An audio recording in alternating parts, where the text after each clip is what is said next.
Welcome back to our tournament preview show. So many good girls games this year. A few to remember. Cheverus rallying to tie South Portland on the final night of the regular season, and then Kristen King Steele giving him the lead for good. How about Westbrook and Scarborough? Hattie Clark ties it with 30 seconds left and then gives the Blue Blazes the lead for good in OT. And Greater Gloucester would hand Mount Ararat its only loss in overtime. Bryn Gilmore, the game winner with under 10 seconds left. Our girls' games of the year. Welcome back, and it's been quite a run for the Mount Ararat Eagles the past 2 years. Coming off the school's first state championship, Mount Ararat went 17-1 this year and heads into the tournament as the top seed in the North. The Eagles are led by senior guard Jenna Jensen, who brings a little personality to practice. Do you need me to sing since there's no music? I need a song recommendation.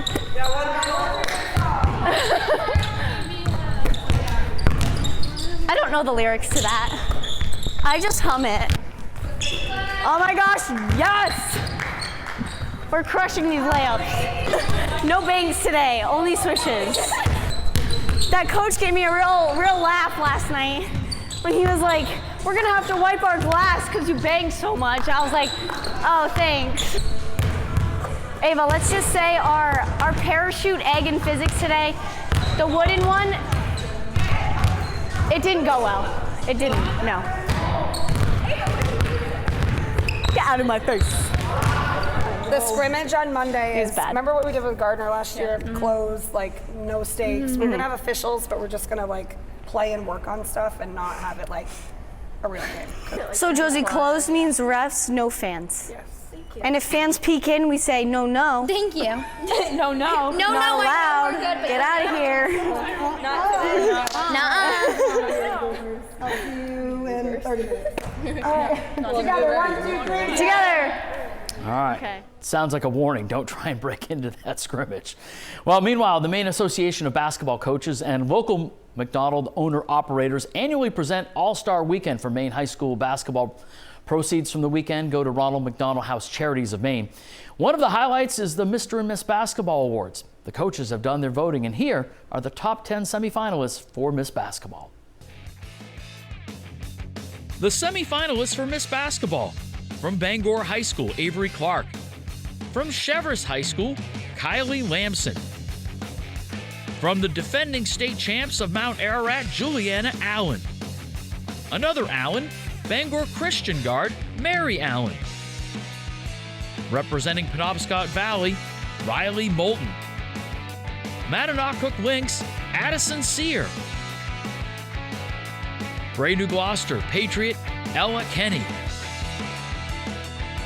from the Wells Warriors, Megan Mertens; from Oceanside, Mariner Renee Ripley; and rounding out the 10, Lawrence Bulldog, Maddie Provost. All right, worth adding, this is a senior-only award, so hold off on all the messages. Seniors only. Michael, a cross-section of the state. What do you think of the list? I think it's great, and I think it's very representative. We got many different regions, many different schools represented. Maddie Provost has been terrific. She's gotten so much attention. Certainly down here, got a chance to see Kylie Lamson play a ton. She's really one of a kind, great scorer, and she's going to be at her best in the biggest games, no question about it. Juliana Allen, I thought, really stepped up huge last year when Mount Ararat won on that first title run, and they've got a great chance to do it again. Certainly, Ella Kenny, the role she's played for this really terrific Gray New Gloucester team, maybe doesn't have the stats of some of the other girls, but she's just as important. So really some great candidates here. I'll be curious to see how it gets whittled down even more. Yeah, work to be done to figure it out. Thank you, Michael. Now, the Class A girls playoff landscape was significantly impacted by reclassification. Mount Ararat joining the big schools. The pool of contenders got deeper when state finalist Biddeford moved from Class B to Class A as well. The Tigers were already playing a regular season schedule with many A schools on it last year. The big change will be in the postseason with a new cast of foes. But coming off a trip to the B title game and with a strong group returning, the Tigers haven't changed their goals. It's definitely a little bit different, a bit of a change, but we were definitely ready for that change. Knowing that we can make it there and knowing that we want to make it there. I think everyone can say the same thing. We all want to make it there again. We did it last year, so why not this year? They are definitely driven to get back. That is their ultimate goal, but they know they have to get things done before that. So we're not looking ahead All right, nobody looking ahead this time of the year. South Portland, though, is the defending champ in Class A, but in big school, they were in Double A last year, but plenty of teams are capable of stringing 4 wins together and cutting down the nets on February 28th. In the North, Edward Little might be young, but the Eddies are talented. Sophomores Elizabeth Galway and Charlotte Ranger are the Eddies' leading scorers. Camden went to the regional championship as a 4 seed last year. The Windjammers brought key parts of that talented team back, and Thea Lauka is a force at both ends of the floor. Top seed Mount Ararat dominates on the defensive end, allowing just 28 points per game. As Juliana Allen faces constant double teams, Callie LeClaire and Kaylee Wag have emerged as scoring threats. In the South, 6 seed Westbrook has the weapons to take down a top seed with Lila Dunphy and Hattie Clark. Wyndham is again facing injuries come postseason, but the Eagles still have their trademark stingy D and have found a higher gear on offense this year. Biddeford is one of the most explosive teams in the tournament, capable of scoring spurts that bury teams. Not a big team, the Tigers try to manage the tempo, with Colgate-bound junior Jordan Crump leading the way. South Portland's only blemishes? 2 losses to Cheverus by a combined 8 points.